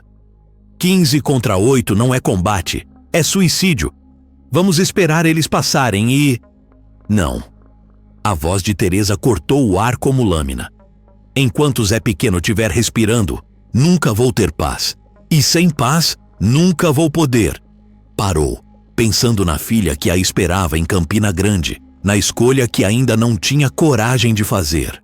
O confronto foi marcado para acontecer no Lajedo do Pai Mateus, uma formação de pedras gigantes que oferecia boa cobertura para os dois lados. Era lugar tradicional de duelos no sertão, onde muita conta já tinha sido acertada com ferro e pólvora. Na véspera da batalha, Teresa escreveu uma carta. Era para a filha que mal conhecia, para ser entregue caso ela não sobrevivesse ao dia seguinte. "Minha filha Teresa, quando for grande o suficiente para entender estas palavras, saiba que tudo que sua mãe fez foi por amor. Amor por você que ainda nem tinha nascido. Amor pelas mulheres que sofrem em silêncio. Amor por um mundo onde meninas possam crescer sem medo. Não siga meu caminho. Seja melhor que eu fui. Seja a mulher que eu não tive coragem de ser." Entregou a carta para Maria Bonita, com instruções claras sobre onde encontrar Maria da Luz. Depois, passou a noite limpando as armas e fazendo as pazes com Deus, se é que Deus ainda se lembrava de alguém que tinha sangue de tanta gente na consciência. O amanhecer trouxe um silêncio pesado, daqueles que anunciam tempestade. Os dois grupos se posicionaram entre as pedras do lajedo, como 2 exércitos antigos se preparando para a guerra. Zé Pequeno gritou de sua posição, voz ecoando entre as rochas: "Teresa, chegou sua hora. João Batista vai ser vingado hoje." "Então vem buscar", gritou ela de volta. "Mas prepara teu caixão antes." O tiroteio começou com o sol ainda baixo, quando as sombras eram compridas e o calor ainda não apertava. Balas voavam entre as pedras como vespas raivosas, levantando lascas de rocha e poeira vermelha. O barulho ecoava pela serra toda, espantando até os urubus que voavam alto. Teresa se movimentava entre as rochas como se fosse parte da própria caatinga. Cada tiro seu derrubava um inimigo.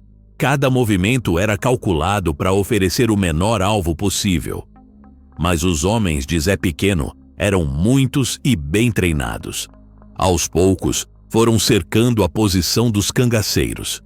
Cobra Verde caiu primeiro, com uma bala no peito que pintou de vermelho a pedra onde estava escondido.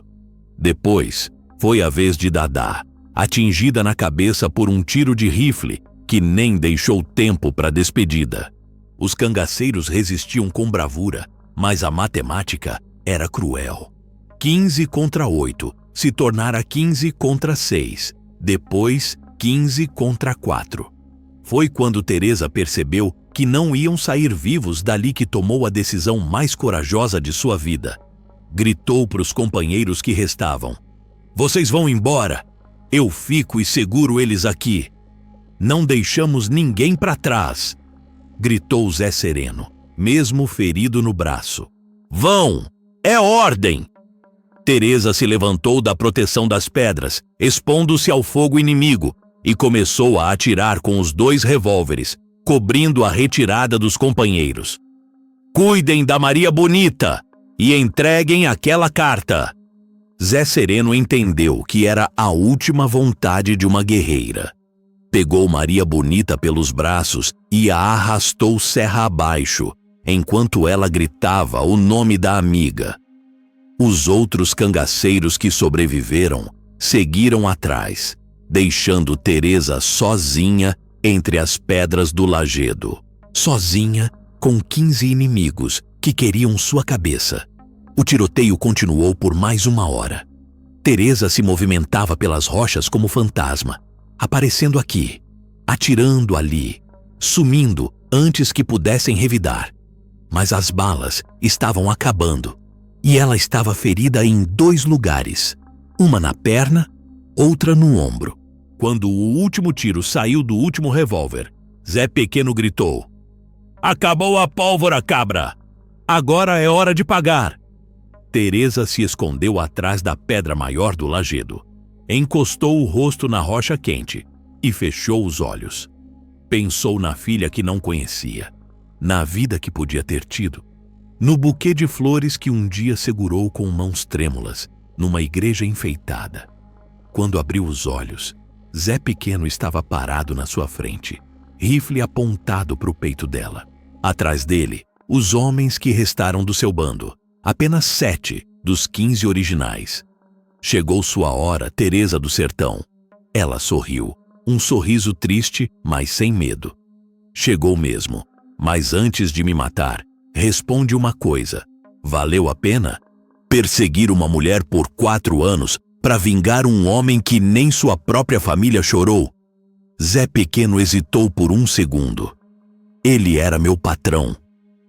E eu era uma mulher tentando sobreviver, igual sua mãe, igual sua irmã, igual todas nós.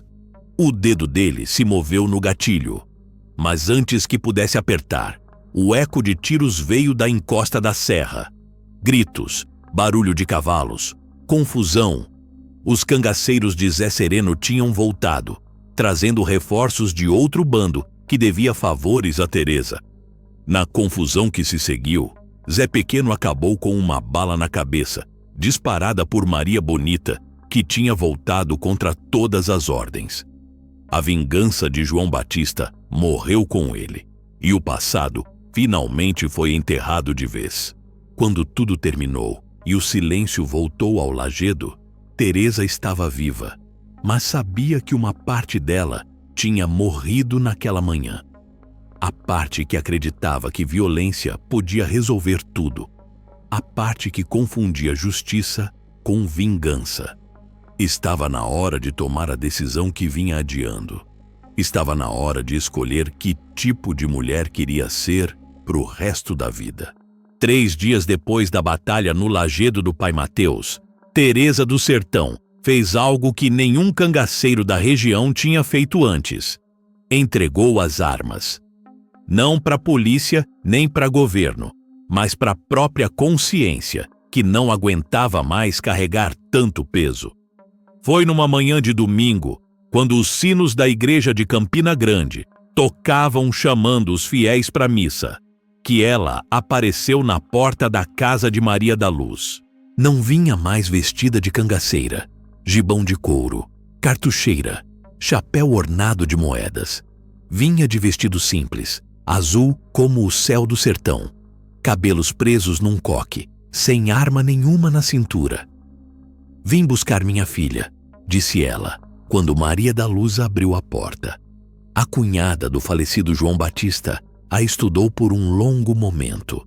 Viu as cicatrizes que marcavam os braços, o rosto endurecido pelos anos de luta, mas também algo novo nos olhos, uma paz que não estava lá antes, uma serenidade conquistada na própria dor. Tem certeza de que terminou com a vida antiga? Tenho. Enterrei Teresa do Sertão junto com os mortos do Lajedo. O que sobrou é só Teresa, uma mulher que quer conhecer a filha e aprender a ser mãe. Quando a menina apareceu na porta, cabelos pretos cacheados, olhos grandes e curiosos, 3 anos de idade e sorriso que iluminava o mundo, Teresa sentiu o coração disparar de um jeito que nem bala de rifle conseguia fazer. Era bonita que nem anjo, esperta como raposa, e tinha nos gestos uma delicadeza que lembrava a avó Zefa. Teresa, disse Maria da Luz, se ajoelhando ao lado da criança. Esta senhora é sua mamãe, a que eu sempre falei que ia voltar um dia. A menina olhou para Teresa com curiosidade misturada com timidez. Você é a mamãe de verdade? Teresa se ajoelhou também, ficando na altura da filha, e sentiu as lágrimas escorrerem pelo rosto sem conseguir controlar. Sou sim, minha princesa, e peço perdão por ter demorado tanto para te encontrar. O que se seguiu foram meses de aprendizado. Teresa, que agora usava o nome da filha, abandonando de vez o do sertão, teve que aprender a ser mulher civil de novo. Como conversar sem ameaçar. Como resolver problemas sem violência. Como dormir de noite sem pular, acordada ao menor ruído.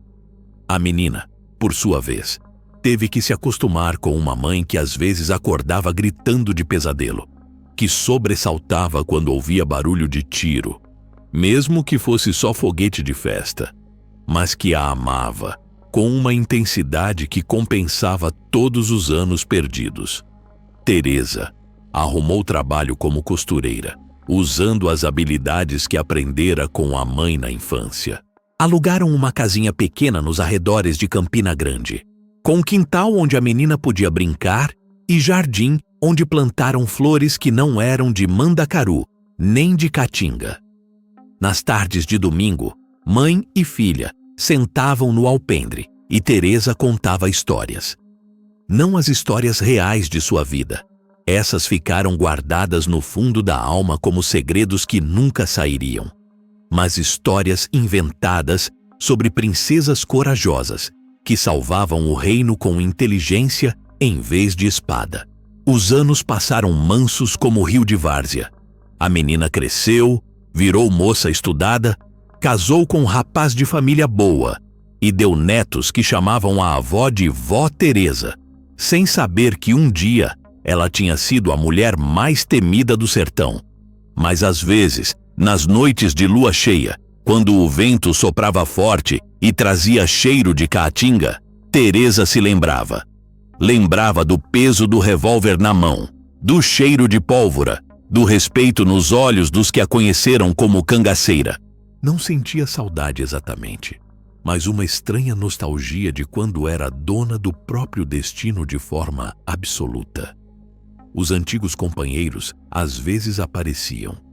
Zé Sereno, que largara o cangaço e virou fazendeiro honesto. Maria Bonita, que morrera numa emboscada 2 anos depois da Batalha do Lagedo. Antônio Preto, que sumira no mato e nunca mais deu notícia. Eles vinham não para convencê-la a voltar, mas para prestar respeito à mulher que escolhera um caminho mais difícil que o da guerra, o caminho da paz. Teresa morreu numa tarde de setembro, aos 70 anos, cercada pelos filhos e netos, em sua cama de mulher respeitada. Suas últimas palavras foram para a filha: "Nunca deixe ninguém te dobrar, menina, mas aprende a lutar sem perder a doçura." O funeral foi discreto, como tinha sido sua vida depois que largara as armas. Mas quando a notícia se espalhou pelos sertões, algo estranho aconteceu.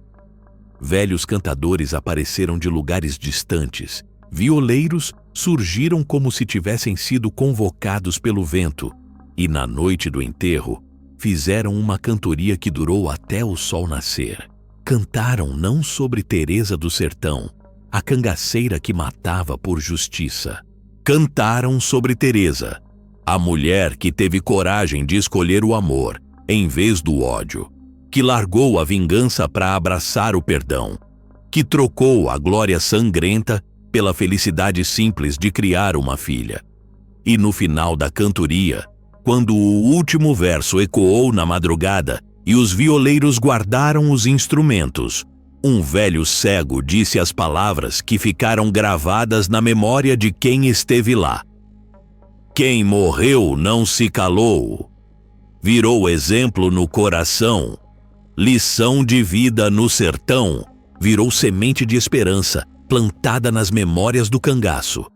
E foi assim que Teresa do Sertão se transformou de lenda de sangue em lenda de amor. Porque no final das contas, a maior coragem não é saber como matar, mas saber quando parar de matar. Não é conquistar o mundo com ferro, mas construir um mundo melhor com as próprias mãos. A menina que nasceu para ser submissa, que virou guerreira por necessidade, escolheu no fim ser simplesmente mulher. E talvez essa tenha sido sua maior vitória de todas.